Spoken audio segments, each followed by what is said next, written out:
But if they do end up having Risner in there based on his previous performance, you could have 5 guys across the line that are a very solid group.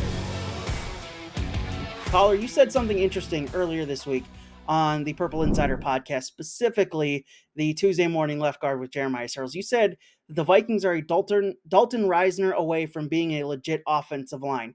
That drew my interest, obviously, along with the stat that Kirk Cousins is the 7th least pressured quarterback in the league, even with Ed Ingram starting and playing on this Vikings offensive line. So I guess talk me into the Vikings having a good offensive line for once in front of Kirk Cousins. Yeah, I mean, I think that all the metrics so far would tell you that they have a good offensive line. I mean, sometimes as fans or as media, we watch the same team really closely and not every other team, and maybe overlook what the Giants' offensive line looks like and so forth. And the thing is that Vikings fans have been so beaten down by guards giving up pressures that every single time a guard gives up a pressure or a center, it's look at our offensive line, it's not good enough, and so forth. But I mean, the Carolina game is a great example. The offensive line had a phenomenal day.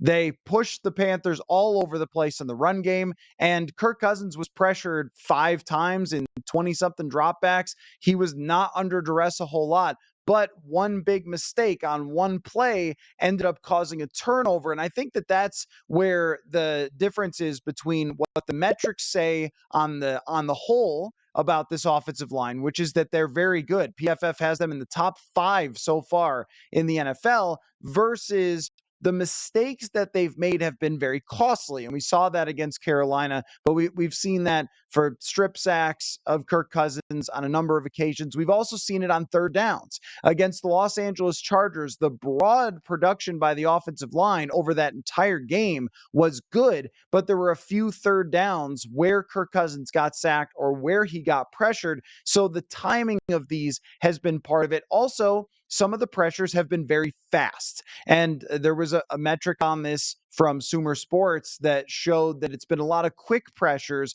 when he has been pressured. So it doesn't mean that the Vikings have the 1992 Dallas Cowboys offensive line, but the tackles are so good. And Brian O'Neill has come back excellent off of his Achilles injury last year. Darisaw is continuing to prove that he's an all-world player. And I also think that Austin Schlottmann at center has filled in pretty admirably. But what's happening at right guard has been problematic. Ed Ingram, once again, one of the league leaders in sacks, one of the league leaders in QB hits, one of the league leaders in pressures.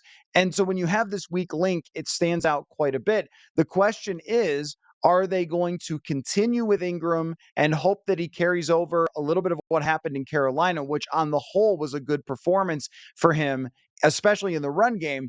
Or are they going to go to Dalton Risner? And so far, we don't have answers on that. But if they do end up having Risner in there based on his previous performance where he was an above average pass blocker, you could have 5 guys across the line, and with Garrett Bradbury likely coming back, that are a very solid group. Again, that doesn't mean that they're the best offensive line of all time, but they should not prevent this offense from being very, very good throughout the season. That's been another Purple Insider Extra for Bring Me the Sports. Be sure to rate, review, and subscribe to the Purple Insider podcast wherever you get your podcasts. Talk to you next time.